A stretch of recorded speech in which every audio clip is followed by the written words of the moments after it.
Hello students, अब हम एक रिएक्शन पढ़ने जा रहे हैं जिसको कहते हैं कि oxidation of alcohol. Alcohol in the presence of HNO3, K2Cr2O7 and KMnO4, ये कुछ स्ट्रॉन्ग ऑक्सीडाइजिंग एजेंट हैं। इनकी प्रेजेंस में क्या करते हैं? ऑक्सीडेशन ऑफ अल्कोहल करते हैं। ठीक है, फर्स्ट स्टेप में देखते हैं। हमने एक प्राइमरी अल्कोहल लिया CH2CH2OH। ठीक है, अगर हम इसका ऑक्सीडेशन कराते हैं KMnO4 के प्रेजेंट में, तो ये क्या करता है? एल्डिहाइड देगा हमें, जो फर्दर ऑक्सीडेशन करके क्या करेगा? हमें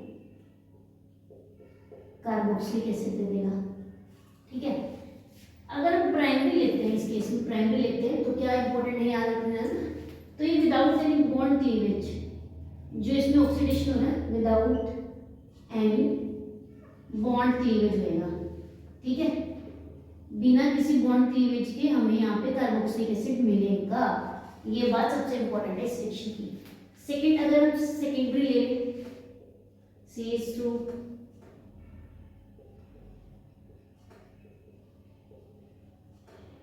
ठीक है, तो इस केस में क्या आएगा? K2Cr2O7 ले लिया फॉर एग्जाम्पल अपन। ठीक है, तो यहाँ क्या मिलेगा हमें? कीटोन। फर्स्ट में क्या मिला था? एल्डिहाइड।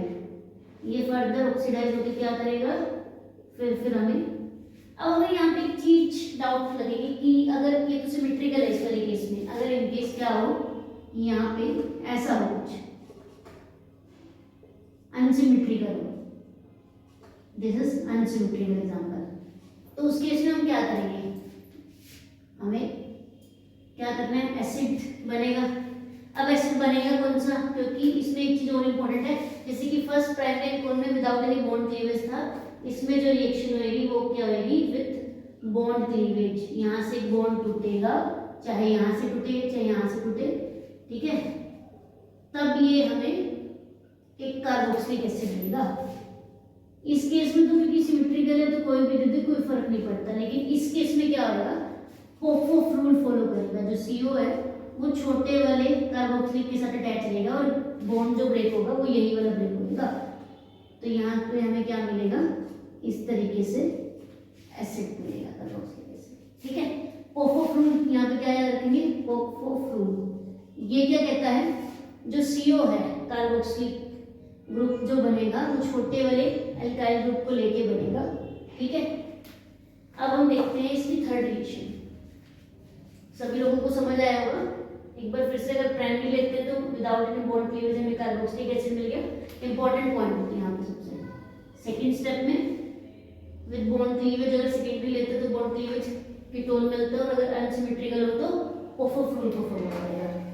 ठीक है, इसी रिएक्शन में अगर हम टर्शियरी लेते हैं, अगर हमारे पास जो अल्कोहल थी वो हमारी टर्शियरी होती तो क्या होता?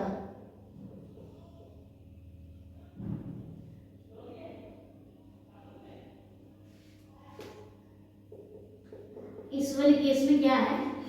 सबसे पहले हमें क्या मिलेगी? एल्कीन मिलेगी, क्योंकि ये इतना स्ट्रॉन्ग है।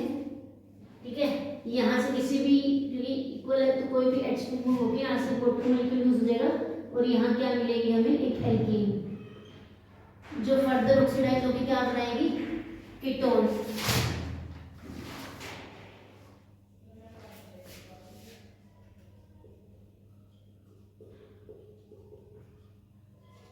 जिसको फर्दर ऑक्सीडेशन होएगा तब वो हमें क्या देगा? Carboxylic acid.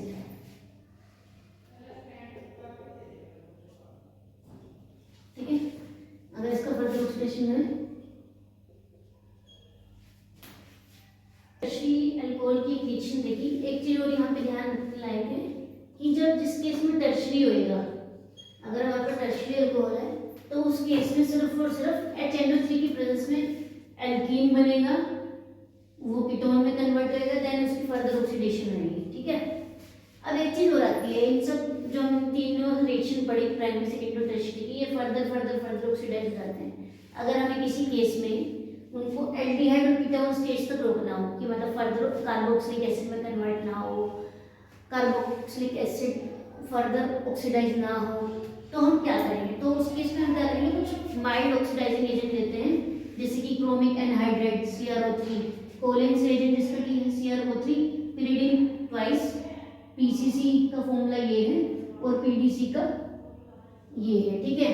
तब उस केस में क्या होगा, सिर्फ इसे देखिए सेकेंडरी है, सिर्फ और सिर्फ इसका ऑक्सीडेशन हुआ, आगे नहीं हुआ। ये किस प्रेजेंट में हुआ, कोलिन्स रिएजेंट अगर हमने डाला तो सिर्फ और सिर्फ एल्डिहाइडिक का हुआ, ऐसे फर्दर ऑक्सीडेशन नहीं हुआ, जैसे कि हम पहले की रिएक्शन में पढ़ रहे थे। तो आप इन तीनों रिएजेंट बार बार आपके काम में आएंगे, तो इनको देखेंगे तो आपको याद आ जाएगा कि किस तरीके से हमें अगर माइल्ड ऑक्सीडाइजिंग का प्रयोग करना हो तो वो सिर्फ एल्डिहाइड और कीटोन स्टेज को ऑक्सीडाइज करने में काम आते हैं। Thank you so much.